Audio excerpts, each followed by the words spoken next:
লক্ষ্মীর ভাণ্ডারকে অন্নপূর্ণা যোজনায় কনভার্ট করার কাজ শুরু করা। আগামীকাল বিকেলে নবান্ন থেকে আমি এবং সংশ্লিষ্ট দপ্তরের মাননীয় মন্ত্রী, সিএস, এফএস এবং অন্য আধিকারিকদের উপস্থিতিতে অগ্নিমিত্রা পাল এবং আমি একটি ফর্ম পাবলিশ করব, যেই ফর্ম অন্নপূর্ণা যোজনায় ফিল আপ করতে হবে। এবং আমরা কালকেই বিস্তারিত বলবো, কারণ এনরোলমেন্ট যখন যত তাড়াতাড়ি করবেন তত বেনিফিট আমরা দিতে পারবো। আমাদের অন্নপূর্ণা যোজনার প্রক্রিয়াটা শুরু হয়ে যাবে কাল থেকে। যেমন যেমন ফর্ম ফিল আপ হবে তেমন তেমন 3,000 টাকা ট্রান্সফারও শুরু হয়ে যাবে। আর যতক্ষণ না 3,000 টাকা ট্রান্সফার হচ্ছে, স্বাস্থ্যসাথী যেমন কন্টিনিউ রাখা হয়েছে আয়ুষ্মান ভারত কনভার্ট না হওয়া পর্যন্ত, এখানে আপনার লক্ষ্মী ভাণ্ডারকেও কন্টিনিউ করা হবে। বিস্তারিত কালকে আপনারা জানতে পারবেন, ফর্মের কপিও আপনারা কালকে পাবেন।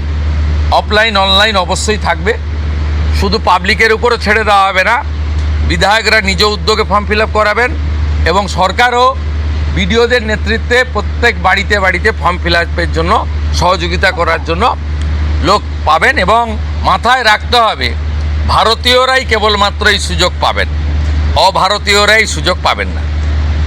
ভারতবর্ষের সরকারের টাকা বাংলাদেশ থেকে আসা অবৈধ অনুপ্রবেশকারীদের দেওয়ার জন্য নয়, এটা খুব ক্রিস্টাল ক্লিয়ার। সরকারি বাসে আপাতত সব মহিলাদের আমাদের ফ্রি সুযোগ তারা পাচ্ছেন আগামী সপ্তাহ থেকে। তো আগেই ক্যাবিনেট অনুমোদন দিয়েছে, এটা কার্যকর হচ্ছে। কিন্তু আমরা এখনই সবাইকে, সব মহিলা বললে সুযোগ দিলে পরবর্তীকালে কিন্তু কার্ড করব। আমরা দেখেছি ডোমকলে বিগত সরকারের সময় পুরুষরা লক্ষ্মীর ভাণ্ডার পেয়েছেন। কেউ যদি মুখ মাথা চাপিয়ে রেখে শিলিগুড়ি থেকে এনবিএসটিসির ভলভো বাসে উঠলেন দীঘা আসবেন বলে, তিনি যদি বোরখা পরে চলে আসেন, তাহলে তাকে পুরুষ না মহিলা দেখার কোনো মেকানিজম বাসের ড্রাইভার কন্ট্রাক্টরের নেই। আপাতত চালু করলেও পরে আমরা মহিলাদের জন্য আলাদা ফ্রি কার্ড করে দেওয়ার ব্যবস্থা করব। আমরা প্রাথমিকভাবে আলোচনা করেছি এবং এটা আমরা কার্যকর করতে চলেছি।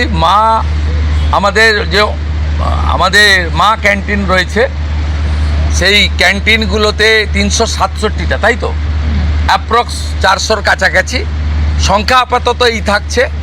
সেখানে আমরা 2 দিন করে মাছ খাওয়াবো, সপ্তাহে 2 দিন করে মাছ খাওয়াবো, 5 টাকাতেই খাওয়াবো।